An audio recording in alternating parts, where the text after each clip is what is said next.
कि ऐसा कोई बात नहीं है, रहता तो बीच में ही है, बाएं की ओर।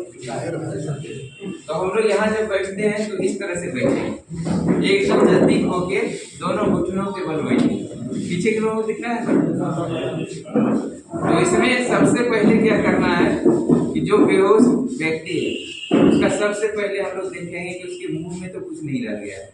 हो सकता है जिसमें वो बेहोश हुआ हो, अगर वो तंबाकू खाता हो तो उसके मुंह में खैनी नहीं रह सकता। अगर वो चॉकलेट खाया हुआ होगा तो चॉकलेट होगा, च्युइंगम होगा, रोटी का टुकड़ा हो सकता है, बिस्किट खाया हो वो हो सकता है, चावल दाल हो सकता है। तो हमको क्या करना है, सबसे पहले इसकी सीट को टेढ़ा करते हुए इसको पूरा निकाल देना है, बाहर निकाल दिए।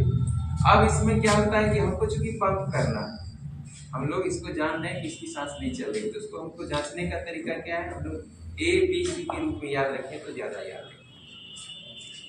पहला A से एयरवेज, B से ब्रीदिंग और C से सर्कुलेशन, ठीक है ना। तो इसमें क्या होता है कि सबसे पहले हमको देखना है कि इस व्यक्ति की सांस चल रही है कि नहीं। तो पहला तो हमको इसके उभार से ही, पेट ऊपर नीचे अगर होता है तो पता चलता है कि इसकी सांस नहीं पता चला तो फिर हम नाक के पास हाथ ले जाए।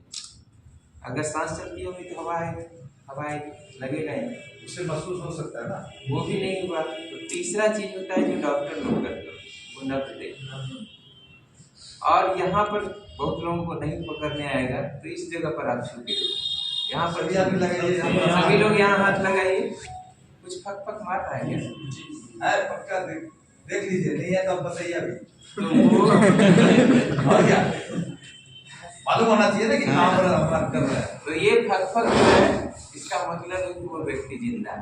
तो जो व्यक्ति जिंदा है उसको हम लोगों को सीपीआर नहीं देना। सर बाबू आप बाद में बात कर लीजिएगा इस ये जो है सीपीआर हमको जिंदे व्यक्ति को नहीं देना है, मतलब ये की भाषा है। सर लोग SDRF की भाषा है कि जिंदे लोगों को नहीं देना, लेकिन मरे हुए को तो दे ही नहीं सकते। जिंदा में जो मरे हुए के समान, ठीक है ना, जिसकी कोई क्रिया नहीं हो रही है, जिसमें सांस नहीं चल रही है, कुछ महसूस नहीं हो रहा है, नब्ज नहीं चल रहा है, उस व्यक्ति को ये देना। और ये देना है आपको गोल्डन आवर। किसी भी आपदा या दुर्घटना के बाद का 1 घंटे का जो समय होता है वो गोल्डन आवर का, और उसके बीच में ही हमको ये काम करना है। तो इसको हमको करने के पहले क्या करना है, ये 3 चीज हम चेक कर लिए, कहीं कुछ नहीं है। उसके बाद हम लोग देखते हैं कि इसका जो है ये आप लोग सब लोग यहाँ छुट्टी देती है जो गड्ढा, ठीक है, नीचे गड्ढा है, उससे 4 उंगली ऊपर हमको जाना। तो यहाँ से 4 उंगली हम नाप लेंगे, ठीक है ना, उस जगह को चिन्हित कर लें। और उसके बाद सबसे पहले अपने हाथ की अंगूठी या कड़ा जो भी होगा उसको मुंह खोल लें, ठीक है। ये हमको पेन करेगा, सही से हमको दबाव देने नहीं देगा, या फिर स्पेशल गर्म भी जा सकता है। अगर ये कमीज पहना है बटन भी होगा इसकी कमीज को खोल देना, बटन नहीं देना, ठीक है।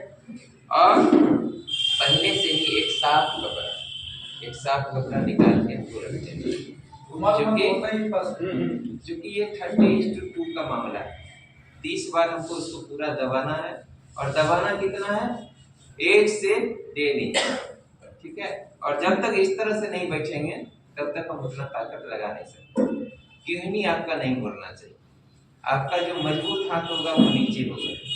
बहुत लोग बाएं हाथ से काम करते हैं उनका बाएं हाथ नीचे हो जाएगा, जो दाहिने हाथ से काम करते हैं उनका दाहिना हाथ नीचे होगा, और इस तरह से फोल्ड करना, ठीक है। उंगलियों को फंसा लेना, और इस जगह बैठने के बाद हमको यहाँ पे हाथ रखना है, 4 उंगली, ठीक है। ये 4 उंगली जो हम पहले ही पहचान के रखें, और उस जगह से हमको यहाँ पे 30 बार पंप करना है पूरे ताकत के साथ।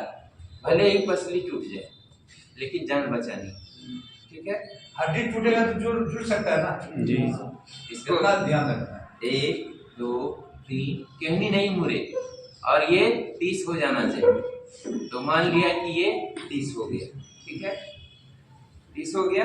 अब इसके तुरंत बाद, देर नहीं करना है, तुरंत बाद हम मुंह पे इसको रखेंगे रुमाल को, और नाक को दबाते हुए अपना पूरा सांस 2 बार मुंह के द्वारा इसके अंदर डालना।